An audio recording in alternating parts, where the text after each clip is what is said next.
Oiê, voltei. Gente, seguinte, essa semana eu não postei nada, porque estava em... Diferente a corzinha. Estava em viagem de trabalho, e aí não foi possível, né? Infelizmente, a gente não trabalha com estoque de vídeo, né? O que acontece? Você não tem reserva de vídeo pra postar enquanto estou ausente. Até deixei pro domingo passado Desculpa, eu tô rouco, não sei se perceber, mas rouco e meio catarrento. Tô meio vivendo aquele momento Phoebe, que se sente sexy com sua voz cheia de catarro. O que eu tava falando? Ah, tá. Foco! O que tá acontecendo? Vou fazer uma rodada de treinamento em outro estado. Vai acontecer de novo. Vou tentar ser o mais organizado possível para que não falhe os vídeos por aqui. E eu vim fazer só um update de leituras, porque eu tô com metade das leituras do mês já feitas. Terminei Verity na viagem. Fiquei um pouco passado com tudo que vi ali, tá? Tenho alguns pontos, assim, a respeito. Mas o saldo é muito mais positivo, sabia? É novo pra mim, quando olho pra Colleen Rover. Pra mim, Verity deveria ter sido mais hypado, digamos assim, do que o É Assim Que Acaba. Não sei, porque ali ela se compromete a ser muito ficcional mesmo, assim, né? Ela se esforça, você vê que ela tá se esforçando pra construir um thriller mesmo, uma coisa mais suspensão e...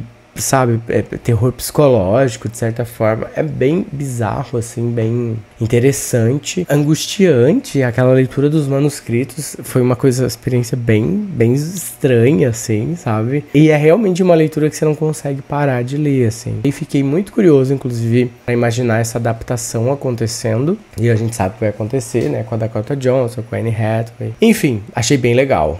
Uma outra coisa que eu terminei também, eu comecei aqui, mas terminei na viagem, foi o Solanin. Cheio de post-itinho, ó. Gente, Solanin é a coisa mais millennial que eu tenho lido num mangá. Eu tô aqui tô gravando e a fundo eu deixei rolando a primeira temporada de... como é o nome? Aquela do John Cena. O Pacificador. E aí tem uma cena dele aqui bem interessante, passando agora. Meu Deus, o John Cena é muito bonito, né? Eu fico... ai, meu Deus. Solanin tem muito disso, sabe? Essa melancoliazinha. Personagens que são muito identificáveis. Não tem nada de fantástico, assim, sabe? Personagens muito reais. E acho que o rolê dela ser uma leitura muito interessante sobre a geração millennial é justamente essa dualidade que uma geração inteira vive, em que elas cresceram, como a gente viu. Acho que tem um filme que eu vi esse diálogo que eu achei muito interessante. Mas que ela cresceu achando que se trabalhasse duro e com muita força, com muita dedicação, ela conseguiria se tornar alguém, conseguiria ser muito próspera. Um sonho de fama também foi muito vendido para essa geração. Também como fruto de muito esforço, de se você acreditar nos seus sonhos. E a gente sabe que não é verdade. Não é pra todo mundo. A coisa não acontece com geral. E nem sempre quer dizer que você não se esforçou o suficiente ou algo nesse sentido. E aí o que você faz e como você lida com a responsabilidade de ser um adulto funcional, responsável, que ainda precisa, nessa segunda camada de uma realidade ali, da sua vida adulta, construir algo sólido, sentir que você evoluiu, construiu algo pra você, que às vezes tem muito até de um respaldo e de, não sei, pelo menos aqui nas personagens eu vejo muito essa coisa de prestar contas aos seus pais sobre como você tá fazendo algo da sua vida, construindo algo que possa ser mais tangível, visto ali por eles, inclusive. Eles tenham essa sensação de que você fez algo com o esforço que eles fizeram para que você conseguisse ter privilégios que eles não tiveram. Melancólica, assim, eu acho que é uma coisa que me bateu muito, assim, foi isso, essa melancolia. Eu não sei se vocês já tiveram isso, mas sabe aquela sensação que você às vezes tem de, ouvindo uma música antiga, ter saudade de uma época que você não viveu? Quando eu terminei de ler Solanin, eu fiquei muito com essa sensaçãozinha, assim, de... embora eu seja da geração millennial, eu acho... vai querer passar pro Gen Z agora, a gatinha, né? Caindo as tetas de véia. Eu fiquei muito com essa sensação, assim, de estar lendo uma história que poderia facilmente ser a história da minha vida, da vida de pessoas que eu conheci e que tinham sonhos muito parecidos com os sonhos dessas personagens, mas que não foi exatamente a minha vida, mas que é tão familiar, me bate num lugar tão íntimo, que me parece que poderia ter sido eu, sabe? Tem um filme, eu descobri que tem um filme, uma adaptação para cinema japonês de 2010. Eu vou tentar achar esse filme, assistir e trazer daí numa análise um pouquinho mais completa sobre os 2 volumes. Mas tem muita coisa interessante. Isso aqui vai mais fundo do que a gente imagina, apesar de ser tão enxuto, sabe? Enfim.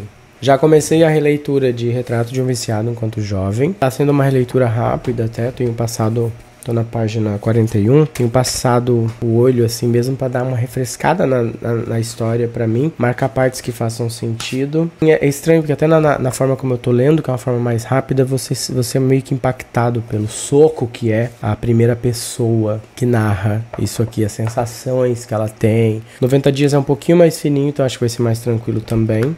Vou viajar de novo no sábado que vem. E aí vai ser minha leitura da viagem. Venho aqui depois fazer as gravaçõezinhas e tal. E aí, não me julguem. Tem algumas obras intituladas como autoajuda que me despertam curiosidade. Não me vem com o Milagre da Manhã que você leva um soco. Eu não sei o quanto isso aqui é famoso, mas eu tava no aeroporto na minha saga pra voltar pro Mato Grosso, e aí passei por uma edição concisa, e foi isso que me chamou a atenção, porque eu olho a versão original e eu penso, eu até tentei começar a ler no Kindle, mas ainda assim, tipo, o que me irrita na escrita da autoajuda é que eu sempre tenho a sensação de que, primeiro, a pessoa que está escrevendo tem você como alguém que está partindo de um ponto zero de conhecimento da vida. Parece que buscar autoajuda já te coloca nesse lugar de, é claro que você não sabe o que você está fazendo com a sua vida. Então, assim, vamos tratar você como uma pessoa que não consegue ter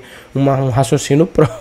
Me irrita um pouco isso. E nessa dinâmica, às vezes eu sinto que eles dão voltas e voltas pra chegar num lugar que eles já passaram. E aí isso me irrita muito. Me dá uma sensação de estar perdendo tempo, sabe? E aí quando eu vi a edição concisa de As 48 Leis do Poder, só pra você ter uma noção. A primeira edição foi em 98 na Grã-Bretanha. Tenho curiosidade principalmente sobre autoajuda escritas antes desse boom da internet. E aí tem uma coisa que eu achei muito interessante aqui, e meio esquisita também, que é um livro que se intitula... Olha que loucura isso. E aí eu acho que é por isso que talvez essa galera vá pra internet criar conteúdo ao redor disso, e tenha aparecido tanta gente, essa machaiada, falando sobre enriquecer, só ter valor, e só ser, e só existir, e só ser alguém se você tiver juntado patrimônio, e sabe esse tipo de coisa? E eu acho que é uma distorção, talvez, um entendimento muito errado e raso e torto de alguns princípios que eles escolhem nesses tipos de livros. Parece que quando eles não entendem, dá pra eles essa chancela de que se alguém escreveu nessa época que você poderia fazer e se intitular assim, uma pessoa desse nível, desse tipo, é algo bonito e aceitável e meio que o que se espera de você para que você seja bem sucedido no mundo dos negócios. Olha só. Considere que as 48 Leis do Poder é uma espécie de manual sobre a arte da dissimulação. Estudando essas leis no livro, você vai compreender o que é o poder e as suas propriedades. E ao colocá-las em prática, você será capaz de prosperar no mundo moderno com ar de modelo de decência, mas sendo um consumado manipulador. E aí eu fiquei muito curioso, assim, pra entender o que tá rolando aqui, e comecei a ler. E ele vem justamente numa leitura concisa com essas laterais espaçadonas, que eu acredito que seja justamente pra você ir lendo, fazendo anotações. Esquisito, tá? Esquisito. Tô fazendo essa leitura e depois eu também posso trazer aqui, caso seja interessante. Mas, no geral, é isso. E essa semana eu coloco alguns vídeos em dia e deixo eles programados para serem liberados na semana que vem. Ou até mesmo essa semana, de repente. Não sei. Enfim, vamos ver. E a gente vai se falando conforme eu consigo parar e juntar um pouco de voz e vir aqui gravar, editar e tudo mais para vocês. Tá bom? Acho que é isso então. Até a próxima.